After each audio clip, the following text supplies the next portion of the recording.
سەرۆکی هەرێمی کوردستان نێچیروان بارزانی سەردانی پارێزگای سلێمانی کرد و لەوێ بەشداری کرد لە ڕێوڕسمی دەرچوونی خولی 6 ئەفسەران و خولی 16 پێشمەرگە لە کۆلیژی سەربازی سەی قەڵاچۆلان بڕیارە لەگەڵ لایەنە جیاجیەکانیشدا کۆ ببێتەوە. بۆ زانیاری زیاتر لەسەر سەردانەکەی سەرۆکی هەرێمی کوردستان دەچینە لای پەیامنێرمان سنوور کەریم لە سلێمانی. سنوورم کاتت باش؟ ئەم کاتتان باش، زۆر سپاس. سپاس. سنوور دەکرێت پێمان بڵێ ئامانجی سەرەکی سەردانەکەی سەرۆکی هەرێم بۆ سلێمانی چییە؟ سڵاو لە بینەرانی بەرنامەی کورد کەنێکشن، ئەم کاتتان باش. وەک دەزانرێت سەر لە بەیانی ئەمڕۆ سەرۆکی هەرێمی کوردستان نێچیروان بارزانی سەرۆکی هەرێمی کوردستان سەردانی سلێمانی کردووە. بێگومان ئامانجی سەردانەکەی بەپێی ئەو زانیاریانی کە دەنگی ئەمریکا کەوتووە دەوترێت کە بەمەبەستی توانەوەی بەستەڵەتی گرژی و ئاڵۆزیەکانی نێوان لایەنە سیاسیەکانە بەگشتی و بە تایبەتیش ئەو گرژی و ئاڵۆزیانەی کە لەم دوایانەدا لە نێوان پارتی دیموکراتی کوردستان و یەکێتی نیشتیمانی کوردستان سەری هەڵداوە کە ئەویش دەگەڕێتەوە بۆ کۆمەڵێک فاکتەر و هۆکاری دیاریکرا و سەرەکی ترینیان مەسەلەی پرسی هەڵبژاردنەکانی هەرێمی کوردستانە وەکۆی کە لە ڕابردووشدا لە راپۆرتێکی دەنگی ئەمریکا ڕامانگەیاندبوو کە بە جۆرێک ئاڵۆزیەکان زۆر بوون کە دەکرێت مەترسی دوو ئیدارەی زیندووکردنەوەی دوو ئیدارەی لە هەرێمی کوردستان هەیە. بۆیە لە ئێستادا سەرۆکی هەرێمی کوردستان سەردانی یەکێتی بە دیاریکراوی و لایەنەکانی تریشی کردووە بۆ ئاڵۆزیانە. بەڵێ سنوور دەکرێت پێمان بڵێ لایەن جگە لە یەکێتی لایەنەکانی تر چین کە سەرۆکی هەرێمی کوردستان کۆبوونەوەی لەگەڵیاندا سازداوە یاخود لەگەڵیاندا ساز دەدات؟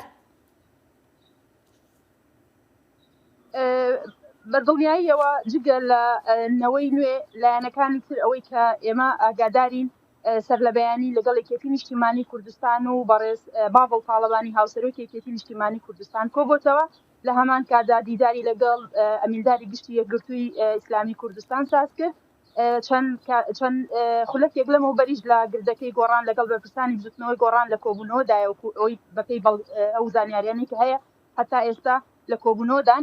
ئێستا ئێمە لەبەر دەم بارەگای کۆمەڵی ئیسلامین دواوێزگەی سەردانەکەی بەڕێز نێچیروان بارزانی سەرۆکی حکوومەتی هەرێمی کوردستانە دواوێزگەیەتی کە دێت لەگەڵ بەرپرسانی یەکەمی ئەم حیزبەش کۆ دەبێتەوە. وەکو دەزانین پێویستە ئاماژە بە خاڵێک بکەم کە زۆر گرنگە لایەنەکان بەگشتی هاوکۆکن لەسەرەوەی کە هەڵبژاردنەکانی داهاتووی هەرێمی کوردستان بە شێوەی فرەباتنەی ئەنجام بدرێ. ئەوەی کە ناکۆکە لەم پرسەدا پارتی دیموکراتی کوردستانە کە داوا دەکات هەڵبژاردنەکان لە چوارچێوەی یاسا کۆنەکەدا بکرێت کە لە چوارچێوەی یەکباتنەدا خۆی دەبینێتەوە. بۆ ئەم پرسەش ئەم سەردانانە لە ئێستادا ڕێکراوە. بەڵێ باشە سنوور جگە لە بابەتەکانی هەرێمی کوردستان ئایا هیچ باز لە بابڵین بابەتی سەرۆکایەتی عێراق کراوە یان نا؟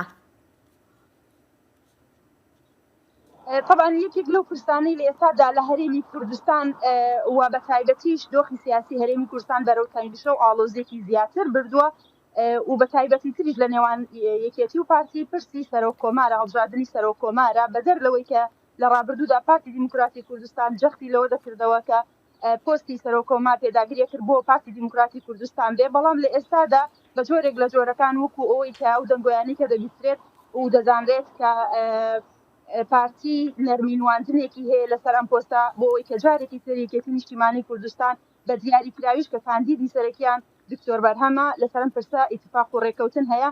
پێویستە بڵێم ئەم سەردانانە هاوکۆکە لەگەڵ ئەو سەردانانەی ڕابردووتری شاندێکی پارتی دیموکراتی کوردستان وەکو ئاماژە بەوەکرا لە سەرەتادا کە مەسعود بەرزانی سەردانی ئێرانی کردو، بەڵام دواتر ئەم دەنگۆیانە ڕەتکرایەوە. بەڵام بەڕەسمی شاندێکی پارتی دیموکراتی کوردستان لە ماوەی چەند ڕۆژێکدا سەردانی ئێرانیان کردبوو. دیارە فشار دروست بووە بۆ ئەوەی کە لایەنە سیاسیەکان لەسەر پرسی هەڵبژاردن کۆ ببنەوە و یەکدەنگ و یەک هەڵوێستن.